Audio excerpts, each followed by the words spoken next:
ដង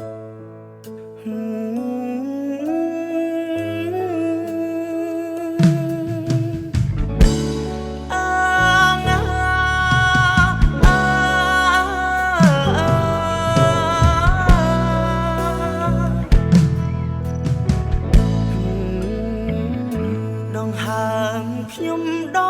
កពោពេញដោយមោទនភាព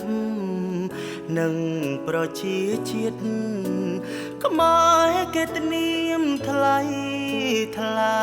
ចក្រវាលទាំងមូលនិងមហាចម្ពោះទ្វីបាបពេងបរងដូនតាបន្សល់ប្រាំងប្រាទុកអើ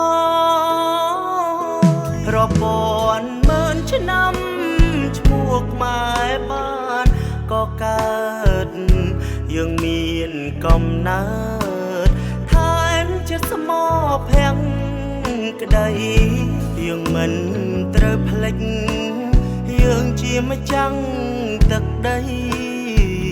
រួមគ្នាពួតដៃសាមគ្គីការពាររដ្ឋរួមគ្នាក្រោកឈរឡើងបឿងទ្រូងបើកស្មាថែពូជសាវតាបដិញ្ញាមើងម៉ាត់ឲ្យពូជឆ្លៀនពីខ្ចាត់ខ្ចាយរស័តទៅបាត់ចិត្តកាយវិញ្ញាណបូជាជូនដែនសវណ្ណភូមិរួមគ្នាក្រោកឈរឡើងពើងទ្រូងបើកស្មាថែពូជសាវតាបដិញ្ញាមើងម៉ាត់ឲ្យពូជឆ្លៀនពី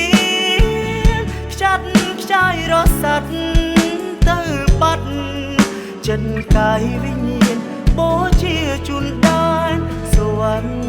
ណភូមិចិត្តកាយវិញ្ញាណបូជាជូនជាត